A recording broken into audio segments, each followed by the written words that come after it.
Hello, everybody, and welcome to History/Law Bite number 216, dated March 22nd, 2021.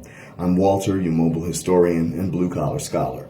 This History/Law Bite is entitled Swiftco versus the United States, 196 U.S. 375, 1905. Swiftco versus United States was one of the better decisions handed down during the Fuller Court era in American history. In this case, the Supreme Court handed down a landmark decision on the subject of congressional power to regulate monopolies when the actions of those monopolies directly affected interstate commerce. As we know, Congress is granted power by the Constitution to regulate interstate commerce. So in this case, we see the six largest meatpacking companies in America conspire to fix prices and divide the market, thereby increasing both prices and their profit. Okay? These six largest meatpacking companies in the country controlled roughly half the national market with respect to meatpacking. Indeed, they were known as the Beef Trust. All right, and these six companies essentially had a lock on the meatpacking industry. All right, they were very hard to compete against. And several ways they implemented their conspiracy, was to blacklist their competitors, as well as make false bids. And, they even took, handout monies from the railroads. All right. I mean, they did all kind of slick, illegal, shady shit. Pardon my French, but it was. Okay.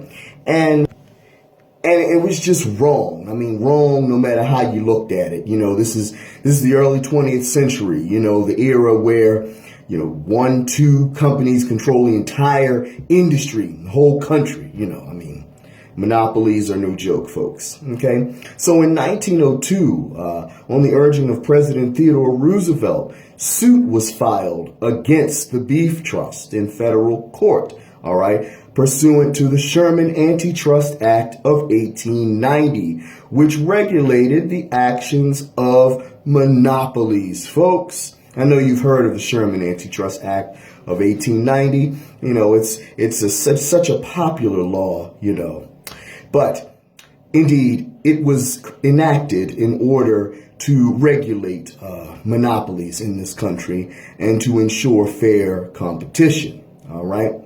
So suit was brought against the Beef Trust, and, the issue at hand was essentially whether or not the federal government had the ability to regulate these companies pursuant to the Sherman Antitrust Act of 1890, all right, which obviously would restrict many of these illegal activities presented in the case. Okay, so the meat companies quite naturally argued, even after consolidation, that the federal government essentially did not have this power to regulate their industry. Because essentially, the production of the meat packing and all of its internal facets was done internally and thus was not an interstate matter. All right. The federal government argued the exact opposite. Okay. That the actions of the meatpacking company obviously affected prices of meat and the flow of meat across multiple states. Okay. So when the matter was appealed to the Supreme Court of the United States, the justices were faced with a fairly simple question. Did Congress have the authority to regulate the actions of the meatpacking companies under the Sherman Antitrust Act of 1890? Okay? And in a unanimous decision authored by the Honorable Oliver Wendell Holmes, Jr., the Supreme Court of the United States ruled that Congress absolutely, positively, beyond question, had the power to regulate the actions of the meatpacking industry via the Sherman Antitrust Act of 1890. All right. Why did they have that power?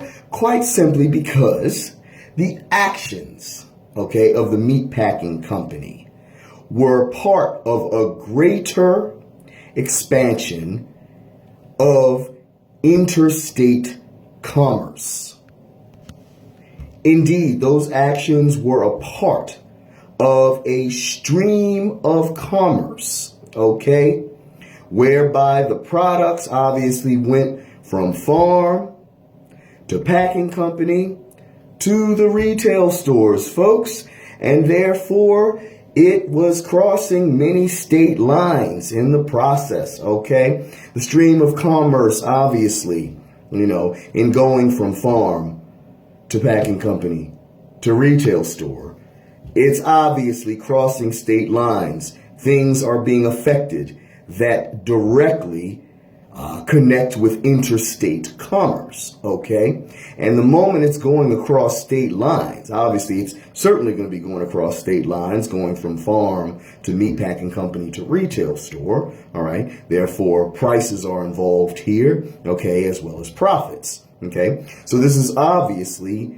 interstate commerce, This meat is going across state lines, And the cost of that, and the cost of processing and all of that is directly affected, And going across state lines, all of this is affected, So Congress certainly had the ability to regulate this process because from farm to store, it's obviously going to be crossing state lines, And the practices in place certainly affected interstate commerce, So therefore, Congress had this ability to regulate the actions of the meatpacking companies via and under the Sherman Antitrust Act of 1890.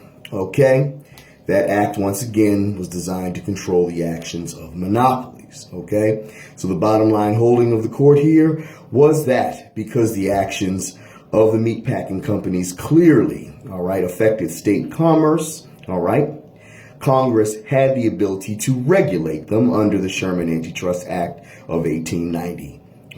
The flow of commerce from farm to packing company to retail store is obviously a stream of commerce going across state lines and therefore fell under the ability of Congress to regulate, And in this case, regulate the actions of the meatpacking companies under Sherman Antitrust Act of 1890. So the judgment was in favor of the United States. So this decision set a powerful precedent in years to come regarding the ability of the federal government to regulate many other forms of interstate commerce that may have previously been seen as off limits. One of the most far-reaching effects of this case was the creation of the Food and Drug Administration, otherwise known as the FDA, the following year by Congress, an institution which, of course, helps to ensure the safety of food and drugs. So that is SWIFTCO versus the United States, folks, better known as SWIFTCO versus U.S. 196, U.S. 375, 1905. Any questions or controversies, leave them down below, and I'll be happy to answer them. If you liked this video and gained something out of it, which I hope you did, drop me a like. If you have not subscribed to my YouTube channel, I humbly ask that you do so now. Your support is greatly appreciated. Last but not least, if you would like to donate financially to my channel, that absolutely would be appreciated. Making these videos and teaching is more work than it appears to be, especially when it comes to case law. Even though I enjoy it, it's a lot of work remembering all this information. So again, thanks so much for listening. I look forward to talking to you again at the next video. Take care, stay safe out there, Have an awesome day. Peace.